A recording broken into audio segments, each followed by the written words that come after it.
சொன்ன வார்த்தை the cause of the cross, சிலுவையின் காரணங்கள். எல்லாமே சீல ஆரம்பிக்கும். இன்றைக்கு என்னுடைய செய்தி the Christ of the cross. இன்றைக்கு என்னுடைய செய்தி என்னவென்றால் கிரைஸ்ட் ஆஃப் த கிராஸ், சிலுவையில் இருக்கிற கூக்குரல் கிரைஸ்ட். நேற்று the cause of the cross என்று சொன்னேன், சிலுவையின் காரணங்கள் காஸ். இரண்டாவது கிரை, சிலுவையிலே ஆண்டவருடைய குரல். இது எல்லா வெள்ளிக்கிழமைகளிலேயும் எல்லா சபைகளிலேயும் 7 வார்த்தைகள் பேசப்படுகிறது. அது பலர் பல கோணங்களிலே பேசுகிறார்கள். இன்றைக்கு நான் எடுத்துக்கொண்ட அந்த வார்த்தை என்னவென்றால் everything start the word F. நான் வாசிக்கிறேன், தொடர்ந்து பேசுகிறேன்.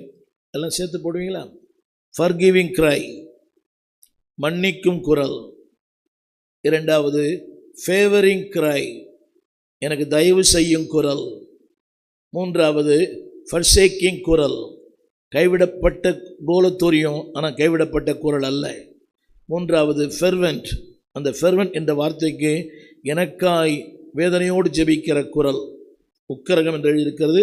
பாரத்தோடு கருத்தாய் விடாப்பிடியாய் எனக்காக ஜெபிக்கிற ஒரு தெய்வம்.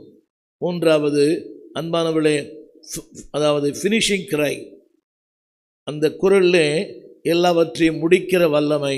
கடைசி ஒரு வார்த்தை ஃபேர்வெல் கிரை, எல்லாவற்றையும் முடித்த ஒரு குரல். எல்லாவற்றையும் பேச நேரம் இருக்குமான்னு தெரியல. நம்பர் 1 அப்படியே வச்சுருங்க. நம்பர் 1 லூக்கா சுவிசேஷம் 23ஆம் அதிகாரம். லூக்கா 23:34. லூக்கா 23:34. நானே வாசிக்கிறேன், கேளுங்கள். அப்பொழுது இயேசு இவர்களுக்கு மன்னியும், தாங்கள் செய்கிறது இன்னதென்று அறியாதிருக்கிறார்கள். நேற்று கூட ஜெபத்தில் சொன்னேன், கவனிங்கள். அவர்கள் செய்கிறது இன்னதென்று அவர்களுக்கு தெரியும். நேற்று அவர்களுடைய ஜெபத்தில் சொன்னார், அவர்கள் செய்கிறது இன்னது நல்லாவே தெரியும். கவனிங்க, நம்முடைய அந்த நாம் அறிந்து செய்கிறதை கூட ஆண்டவர் சொல்கிறார் அறியாமல் செய்கிறார்கள். எத்தனை பெரிய காரியம் இல்லை? நாம் அறிந்து செய்கிறோம், ஆனால் என்ன சொல்கிறாரு? உலகம் எப்படி தெரியுமா? அறியாத செய்கிறோம் ஆனால் அறிந்து செய்கிறோம்னு சொல்கிறது உலகம்.